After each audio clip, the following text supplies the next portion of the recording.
Hello, thank you for being here. I should first say, I would like to describe just a little bit about how this panel emerged in the Humanities Festival.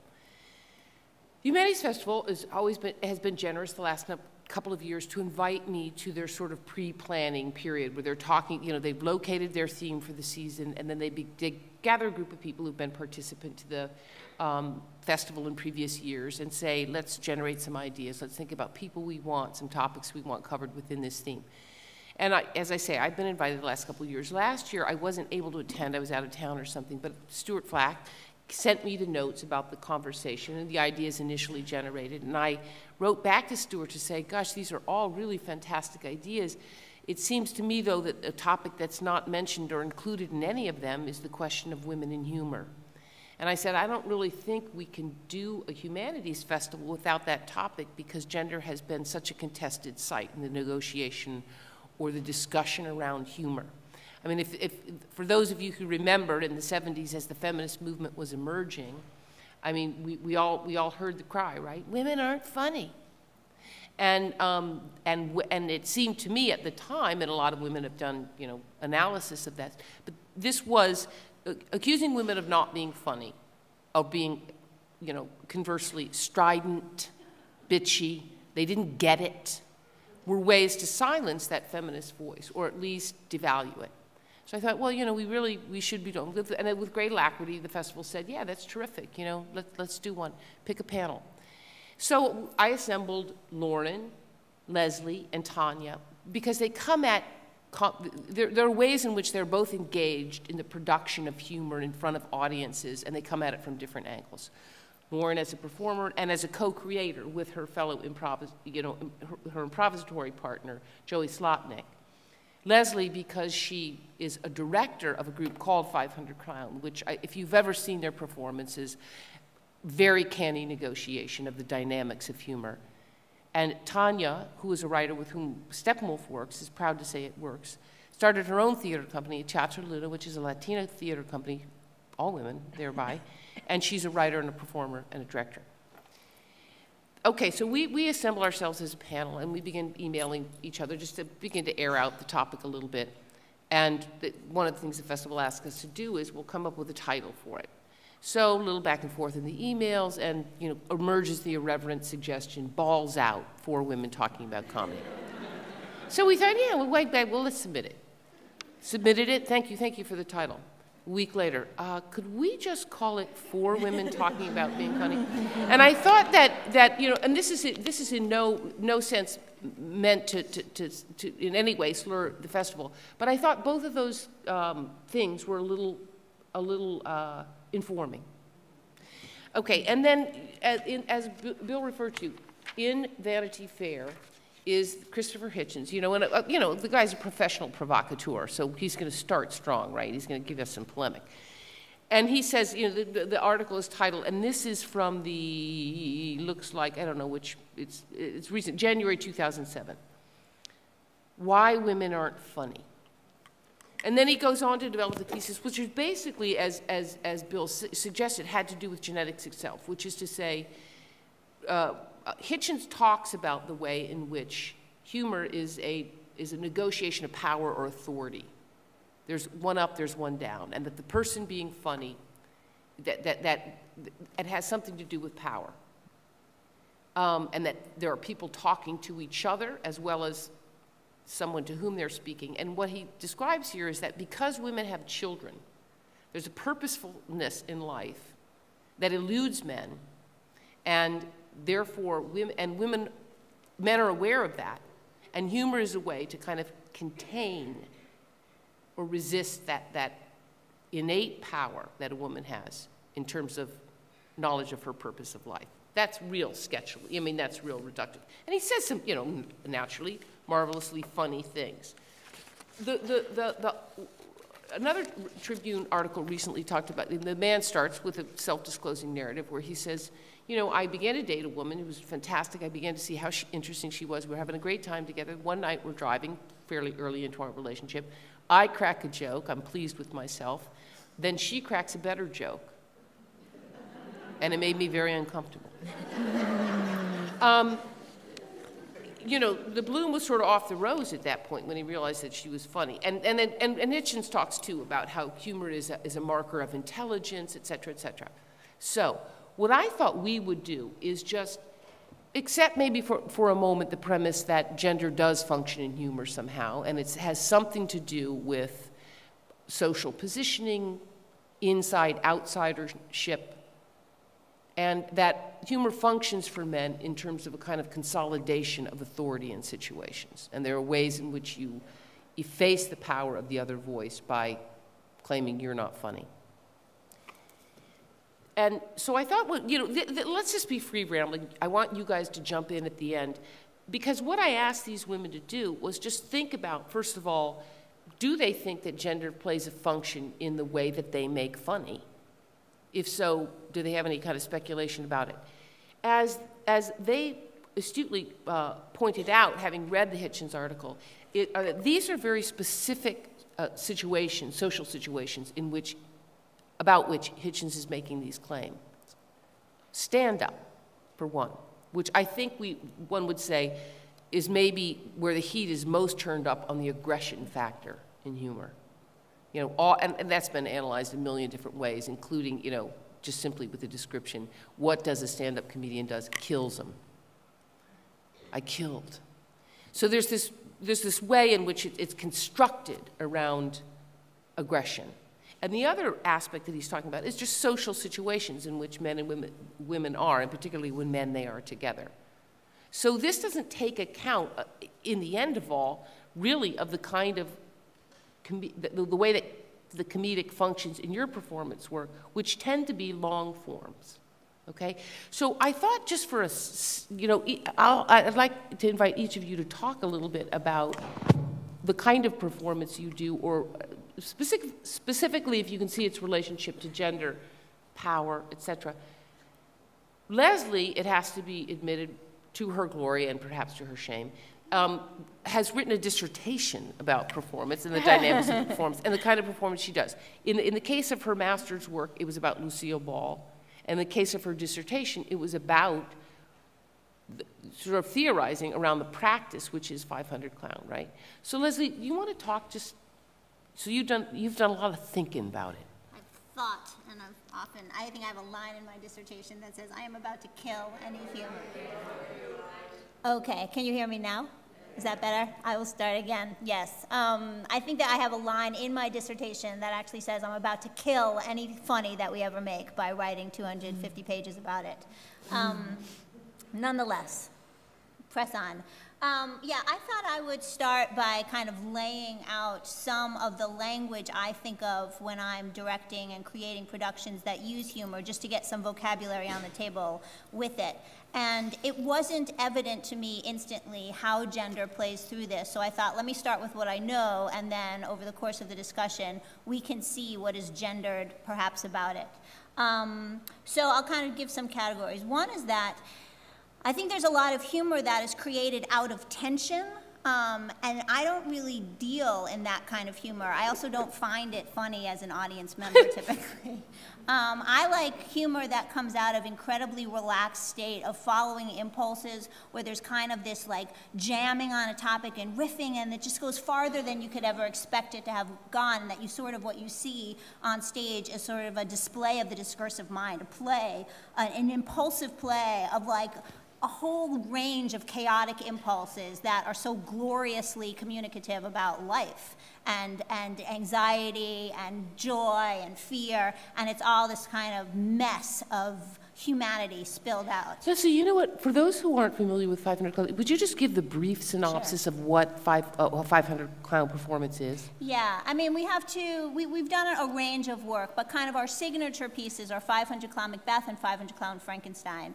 And just to kind of give a really brief sense of the structure of it, in Macbeth, But you have 3 performers. 3 performers, 2 men and 1 woman. Molly Brennan, Adrienne Danzig, and Paul Kalina are the core. They come on stage as clowns. Now, I kind of want to throw the word clown out quickly because it kind of conjures so many things. And there's really a whole work of clowning, which is impulse play-driven work, which is what we apply to the theater. So 3 performers come on stage to tell the story of Macbeth. Almost immediately, they're thwarted by things that happen in the...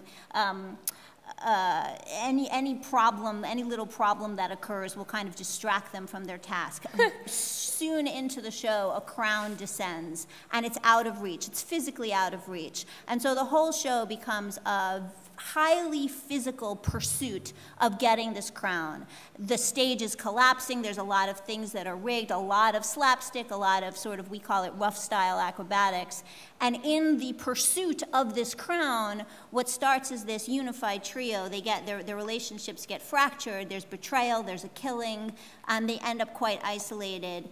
And so, you know, ideally what the show wants to work as is it seems like they've gone far afield of Macbeth, but actually in the end have really told the story without telling the text of it, but really have gotten to the essence of what it is. Make sense? Yep. Cool. Okay, so in creating work like this, so always setting up the kind of context, the playground for this impulse-driven work where you can be very present, responding to anything that's happening, and then having spontaneous things happen because of it. Problem solving, a problem-solving structure. This is really important because it's how humor is made, I think, for audiences. That there's a problem, everyone understands what the problem is, and then because you see what the problem is, you project a kind of solution, and then the performers solve it in an unexpected way that's based on a sort of eccentric logic of these characters, and then, oh, it's funny, because you had an expectation that was broken. So for example, in Frankenstein, there's a high table. One of the characters needs to get over it. It seems like you'll just push the table out of the way. No, instead the performer gets from underneath the performer, lifts him really high up, and then creates a whole other set of problems because he's put his partner in this precarious physical position. So problem, solution, solution is the next problem that has to be solved, and you get this chain, and that's really a structure of a whole show. So talk about then, let's talk specifically about Molly. Mm-hmm. Molly Brennan. Molly Brennan is one of the actors in the company. She recently, interestingly, played Harpo in Animal Crackers at the Goodman, so there's some gender going on there. Molly's character's name is Kevin. And the way she came about calling herself Kevin was she talks about having been in a bar at some point when we were all sort of getting into this work, and a guy was picking her up, and she was very uninterested. And finally he asked her name, and she said, Kevin. And that dissipated that situation. Clowning often can fall into some gender stereotypes because you want to take conventions and play with them. And that's often why you see men clowning who are wearing the business suit that's too big or too small. Like you're taking these icons of what, you know, what we know and then somehow playing against them. It's a little trickier, I think, for women to find out, you know, like even this, like there's all, isn't there all this stuff about like what do women wear in public positions? Like yeah. It's just not as, it's not as known what these things are. And so when you get into a clowning world, you'll often see women who start to wear men's suits. It makes no sense. We have nothing to play with that. Now, I can't speak for Molly in terms of everything she's bringing to the work, but she plays a much, she's physically very strong. She doesn't like to fall into anything that's coy or self-deprecating.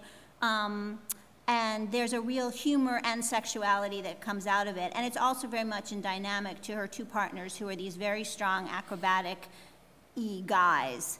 And there's a lot of, there's just a lot of tension and interesting play around physical strength and humor that's working at your edge that way and kind of how you occupy your place in that terrain as a woman. There was an interesting article written about women in physical comedy, and that boys tend to grow up with a lot of knockabout comedy, just coming of age and sort of physical playing around, and then as women come to this work later, it's just not in them as much. I think that's starting to change, but just how women are in the physical language of slapstick.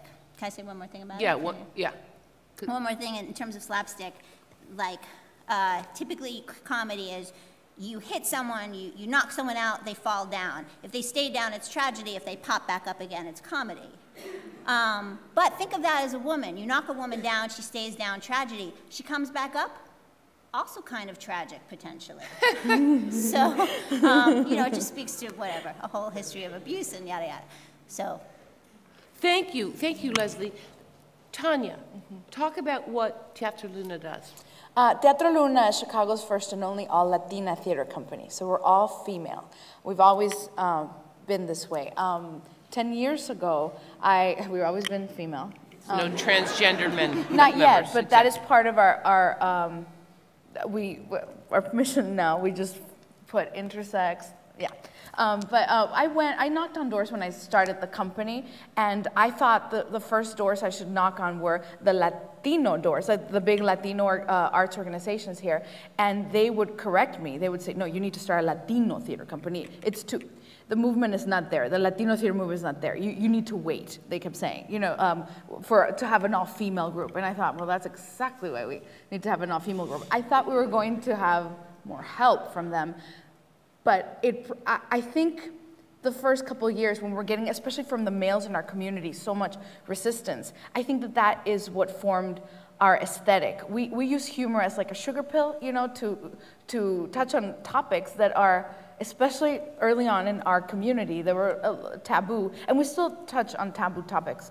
Stuff that maybe to a more mainstream audience, like abortion and molestation, rape, it would not be as taboo. We have to deal with it so delicately, and humor is our main tool.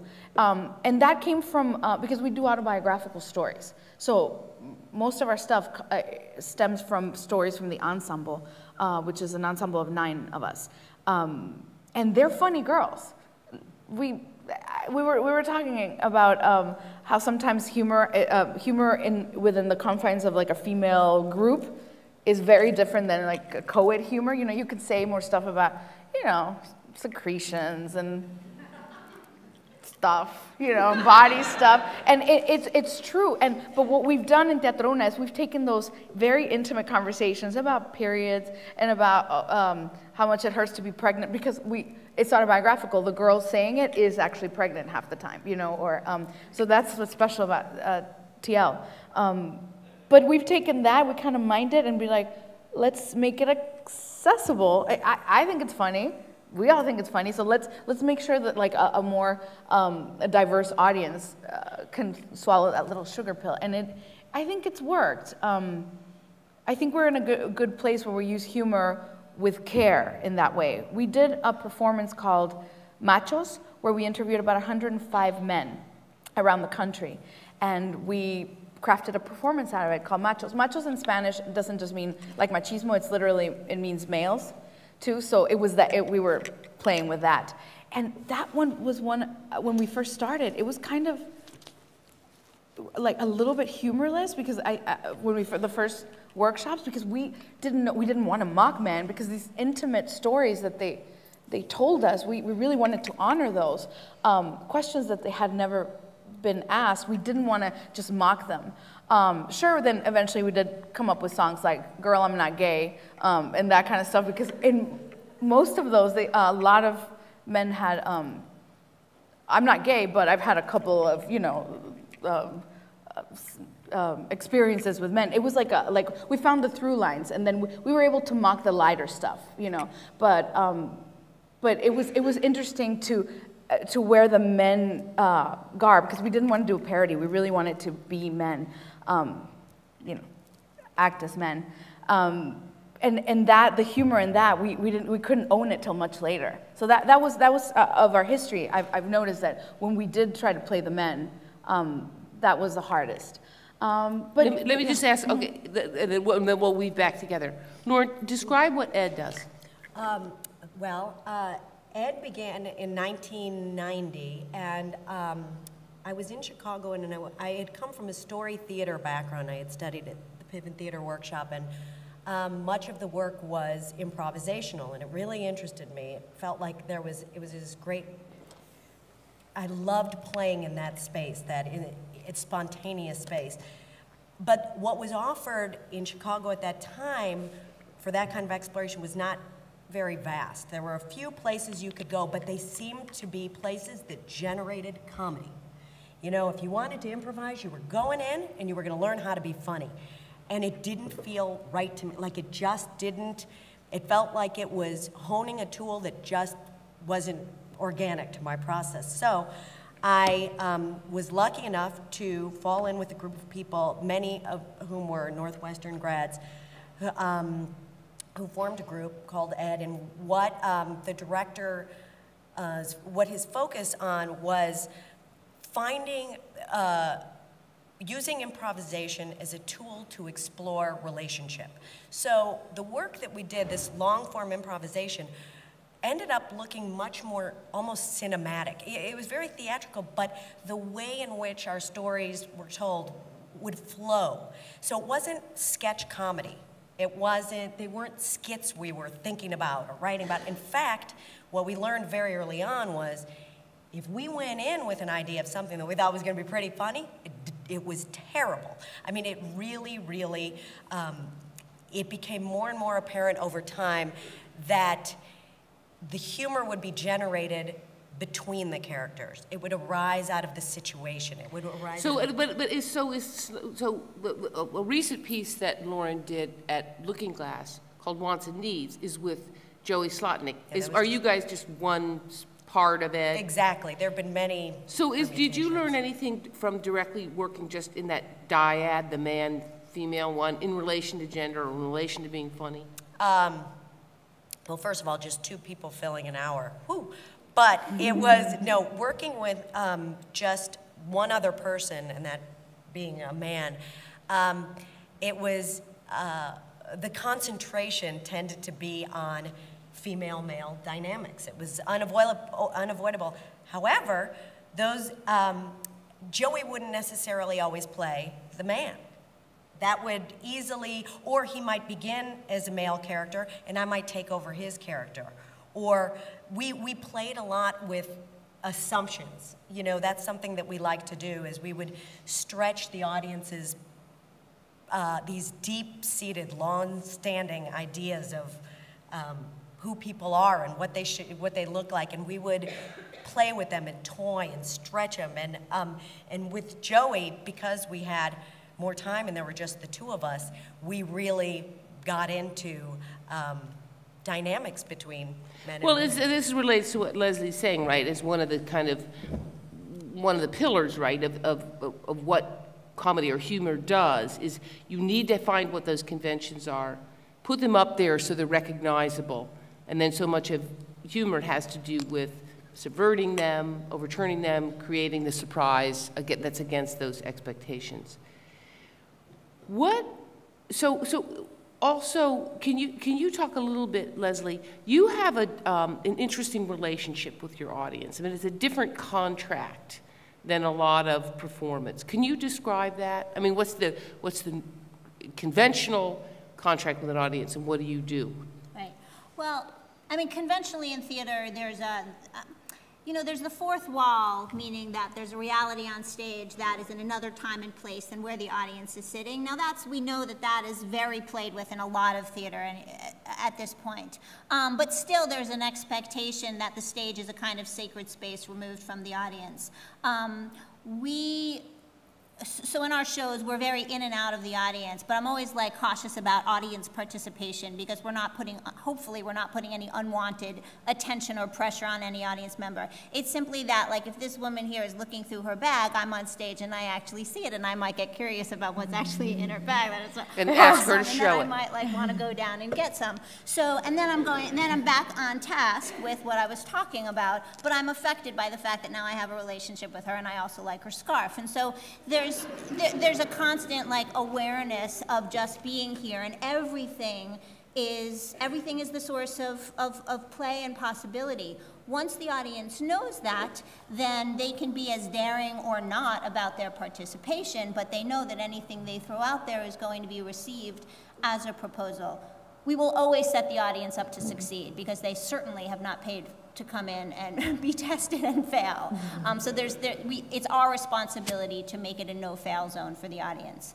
I'd love now to invite you guys into the conversation to either reflect on what you've heard so far, test the premise that there is any difference or not, or that gender does play a role in the generation of comic.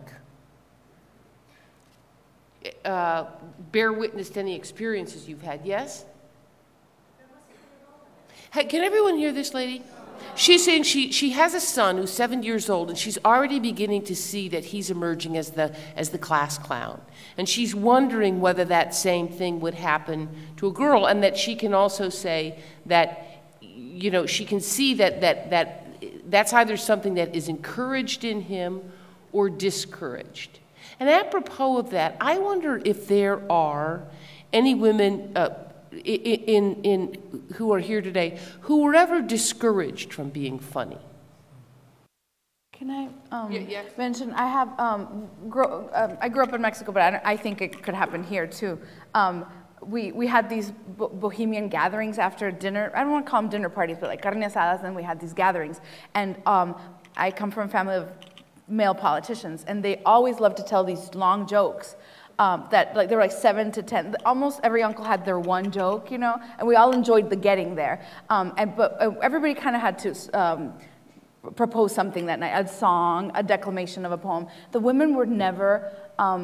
I don't want to say allowed, but we were very much discouraged, the girls, early on, to propose anything but a song or a declamate or a prayer, you know, something like that. But the men, they just took the stage. And the couple of times I tried, you know, at 11, maybe 13, difficult times, my father critiqued and dramaturged the whole thing.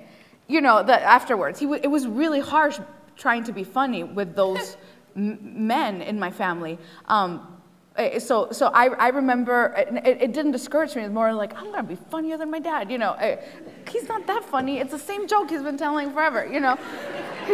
But he was a dramaturg. He was my first dramaturg because he would dissect everything in front of my uncles, you know. So it was, I remember that early on. And we also moved a lot because of his job. And I've always been a big girl. And that was my only weapon against any. I can't remember ever being made fun of, girls or boys, which is hard, being mean to, you know, they weren't mean to me, because right away humor was my shield, you know. And sometimes as an adult I've been trying to shake that out, when sometimes you just want to be sad, or you want people to take you seriously, you know. But sometimes it's a double-edged sword. But humor was the shield.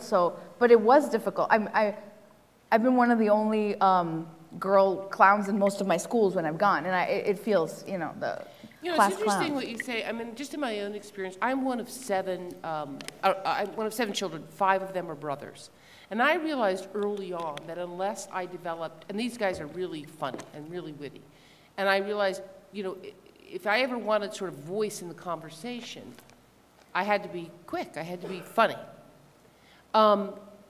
and the interesting intersection that has for me with authority is, once I got a position where just nothing to do with me, but vested in my job title, artistic director, and, you know, sort of head of a staff, I had to become very conscious of how I used that.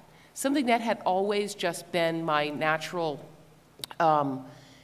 you know, entrance into a conversation, that it became very important to realize there was already this layer of authority that was being projected on me. And for me just to occupy my natural impulse to be kind of quippy was inappropriate, because there was just too much punch behind it.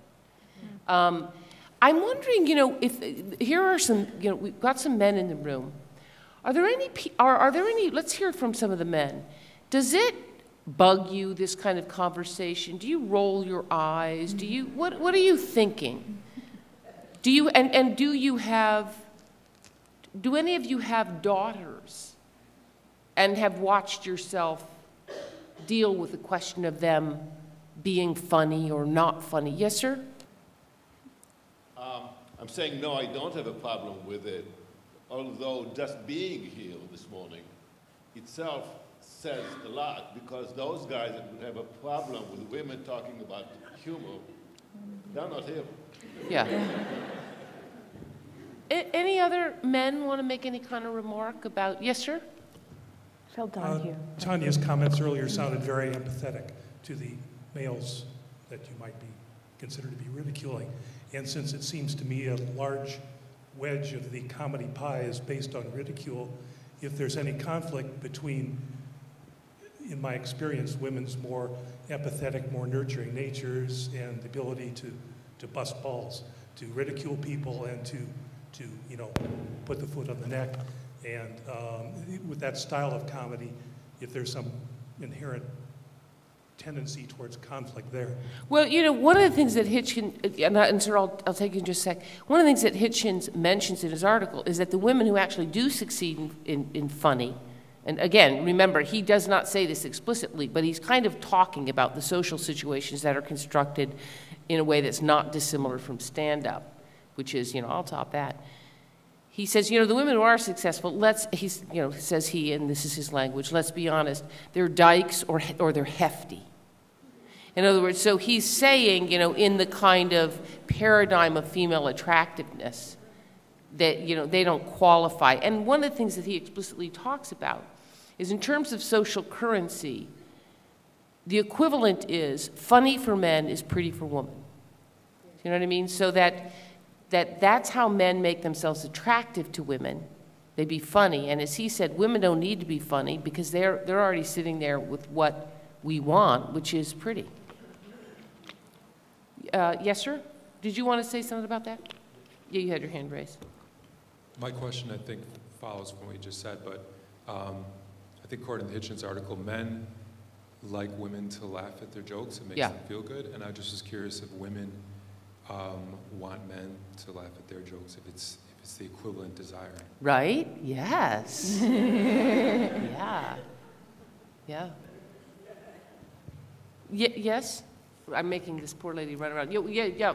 Get this gentleman here.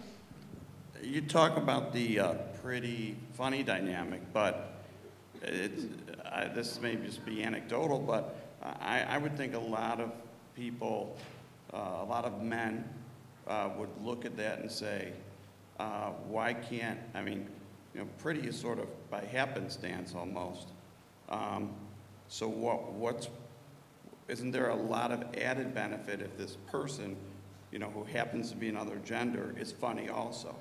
In other words, aren't there a lot of men out there who are really wide open and interested in the idea of women's humor and women being in the same sort of position in the game of being funny? And I think absolutely. Yeah, you know, I think mentioned early on that comment about the story about the guy who was bummed out because his dad made the funnier joke.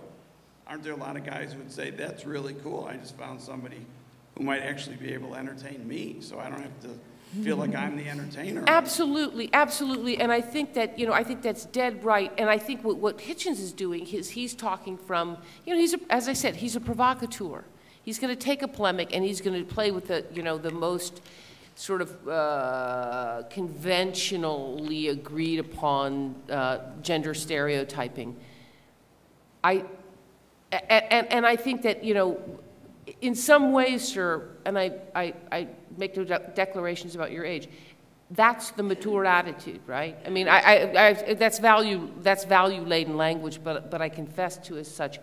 But there, you know, there is a contingent, right, of a male-female dynamic, which means quiet and pretty, and young. Don't really have an opinion. I was actually wondering if Lauren could address the topic of the dynamic of humor between men and women in a relationship, since you know so much about Lucille Ball. And what about the way she was pretty? She wasn't what you said, hefty or nasty or sarcastic. She was beautiful. So what about the way she used humor with her husband? Do you mean Leslie Leslie? was the one who... Oh, I could give Leslie. you a very non-scholarly response to that, but Leslie might be able to. I'll just say something that I thought was really interesting that I read. Vivian Vance, who played Ethel, was required by contract to stay 20 pounds heavier and wear frumpy clothes so that Lucy in Relief would. And I sort of always thought that one of the reasons why Lucy could be, why her humor and her physical slapstick could be so easily received is because it was housed in the conventionally beautiful woman, so that you weren't actually getting challenged on seeing a woman of any kind of, like a fleshiness, you know what I mean? She didn't exceed the boundaries. Yeah, and I just wonder, I'm not saying it as a clear argument, I just wonder if that was part of what made it. Now, the other thing about the I Love Lucy structure, as we know, is that it was framed by Ricky's approval, so that the kiss at the end and the complete maintaining of that middle-class housewife status quo was the thing that I think let that series exist in the 50s. And that though her status might change within the chaos of the middle, her status actually was never, nothing was ever contested beyond that frame of the marriage and Ricky's approval. The interestingly exception, the one was the one all around her pregnancy when she actually was pregnant. And in that one episode, the roles get reversed, and Ricky becomes the clown in the waiting room in the middle section of that episode while Lucy's off having the baby. And so it's like a one episode reversal of the formula. It's interesting too, right? Because that's the fundamental structure in many of the Shakespearean comedies, which is to say, it's generally the man who has the problem, the world gets overturned, often women are the agents of the learning, thinking of something like Love's Labour's Lost. And the reason it becomes comic, the encounter with those problems, is in the end of all, there's a restoration of social order. The men, slightly older but wiser, the women, and generally taking each other's hand in marriage. So there's a meeting. I mean, it's a very, in a lot of ways, comedy, the basic structure of it is fundamentally conservative, which is the restoration of order. Although one hopes that the introduction of what the comedy does is say there's some increment of learning. Yes? Oh, and to add quickly, like the comedy or the carnival releases all of the tension and resentment build up in whatever the status quo order is, and so it gets released in this kind of safe frame of play. Right. But that can't be the norm that continues on. Yeah. So it's a strategic release of resentment. Yes, which is built into a lot of cultures, right? Into social rituals, carnival. What do we call it in Louisiana? Wait, what's the city? Mardi Gras. What's the city? New Orleans. But throughout history, there are days that are bracketed off in the year where order is overturned and the disempowered speak and rule the day. And are actually given the vestments of royalty. Mm-hmm. It happens certainly in Shakespeare in the King Lear is a perfect example. The fool is enfranchised to speak the taboo. Thanks. I'm interested in an examination of humor as a distancing device. I say that because I have a friend who went into inpatient treatment for an eating disorder. And it was pointed out to her that she consistently used in group sessions, she used humor as a way of avoiding doing the work of recovery. I think that there's a possibility that men might see funny women as a threat to them, because if a man works up his courage and says, I love you, I need you, is she gonna come back with a funny remark and in effect strip them naked? How does humor work as a device to keep your feelings at bay or the feelings of others at bay? Well, I think you just described it, right? I mean, to the degree to which that humor is lacerating, and to Hitchens' point, it's precisely there that men are vulnerable. I mean, we get back to the issue that I brought up at the very beginning, which is, with whatever degree of thoughtfulness, it was determined that the panel name should not invoke balls. You know, I mean, which is, you know, and many men will tell you, I mean, that's a kind of signal of a, I mean, there's the phrase, cut off one's balls, right? That's a signal of a kind of anxiety, and that men have play in that arena and women don't, you know. But I mean, you're talking about a broader topic, which is, you know, you can be any gender and use humor to keep people like this. It's very effective. Why did Molly say when the guy asked her name, it's Kevin? I mean, right there, she's inserted.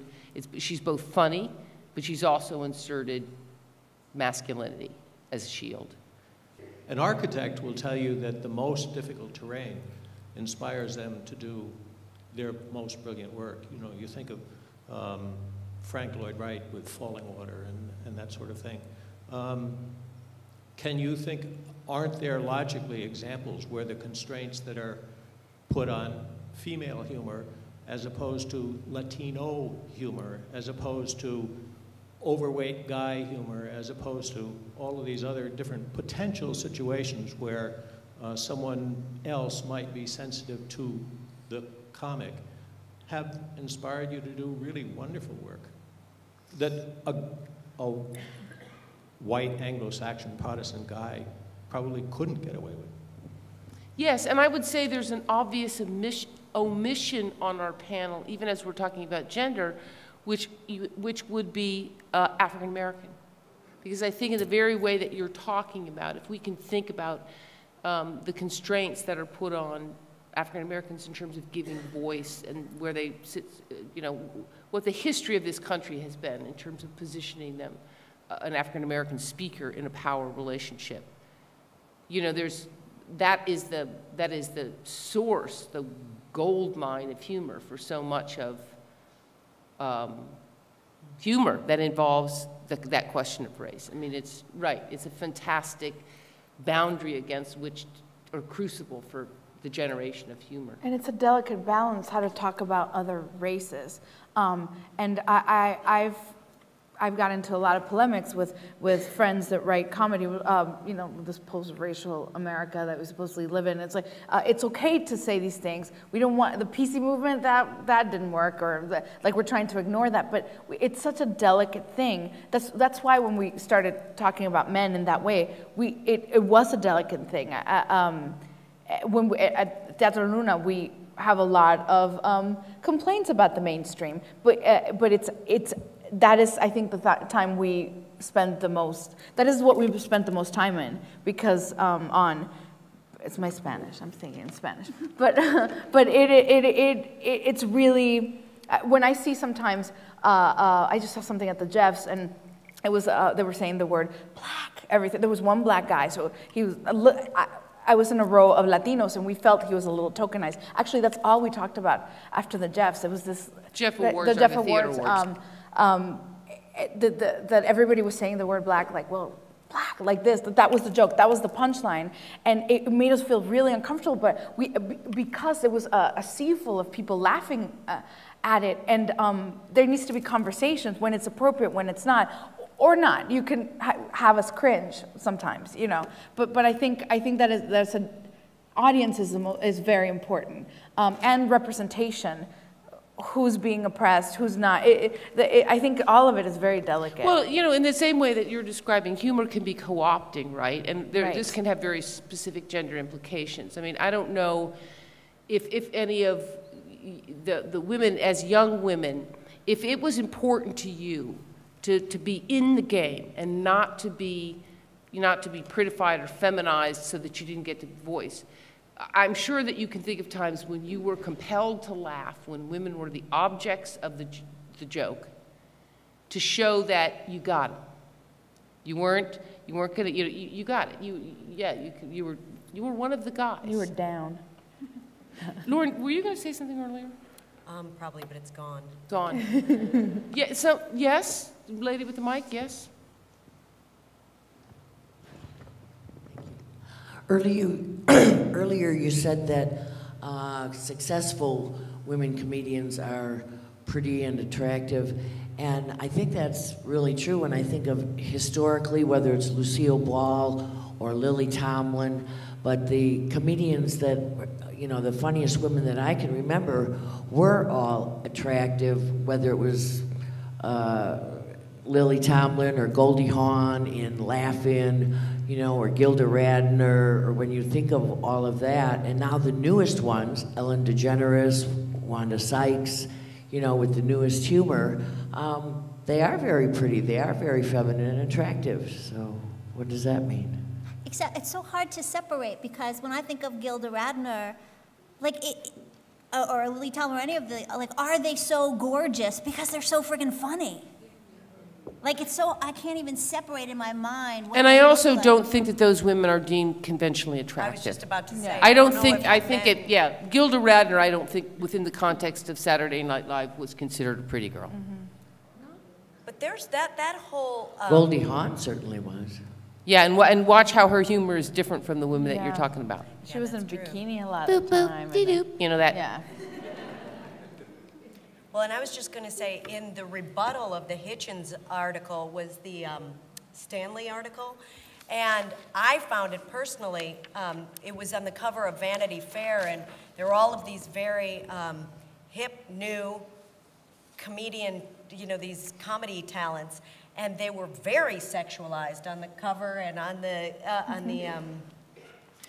The article to which Lauren refers is from Vanity Fair, April 2008, by Alessandra Stanley, and she talks in direct response to Hitchens, if you want to look it up, who says women aren't funny. And she talks about what that newest wave of women.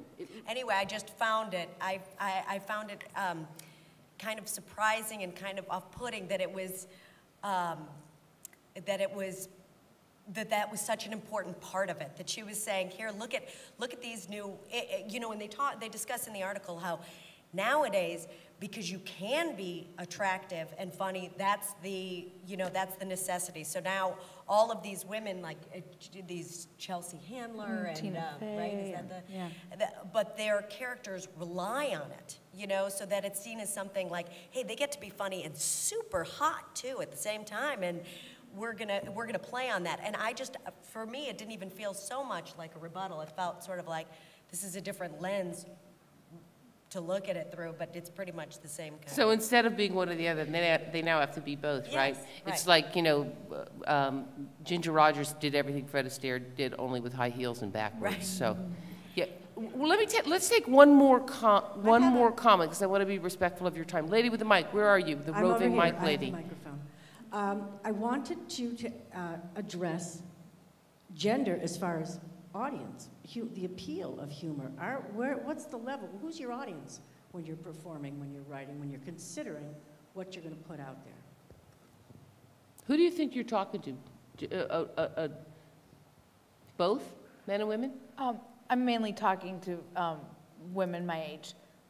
We've realized, we didn't think, but I'm mainly talking women my age, and they bring men, and that's how we get audience, kind of like here maybe. But it's mostly women early 20s to mid 30s that we didn't know, but that's what we're speaking to. You know, that's what we reflect, I guess. Leslie? We're shooting for a completely popular audience, age 4 to 80 plus, and we love our shows to have something for everyone. So yeah, we're not gearing it. But is that who comes? Yeah. What is everybody? That's awesome. Yeah. Lauren? I would say, I wouldn't say it was dependent on, that we steer toward female or male, but I would say probably about 12 up. And you know, just one other thing I was thinking of earlier, I was going to say, you know, I feel like it's something that we were talking about before this became public, was that our gender seems to inform what we do rather than it being a conscious, you know, that we go into, although it might be different because you're writing, you know, but going into it instead of with a clear gender message, it's undeniable. You know, I wake up in the morning, I perform my gender every day. You know, it's how I dress and how I take in the world. And I just feel like it's more, whereas I was just gonna use it in contrast to the female comics that we were talking about, who I think it's about not only their worldview, but their attitude. So when he talks about these women who have to play by men's rules, these certain comedians he cites in the article, I think I think that he's talking about a certain type of female performer who uses their attitude. Well, I think it's, you know, it probably gets back to what Leslie was saying about a clown. You know, you in that situation, depending upon the mode of performance, you assume a costume because it signals in a particular way, and because you're either going to reinforce it or you're going to subvert it with who you are inside of those clothes. But I think it's related to that. And whipping it all back because it's 11:30, it also, you know, I think speaks to the point that we began with in Hitchens' assertion, that the context in which humor is being delivered and received and produced is very important to any kind of discussion about what the dynamics are, because the context of performance produces expectations around what the contract is with the listener. All right, you guys, thanks so much for being here. Really nice of you.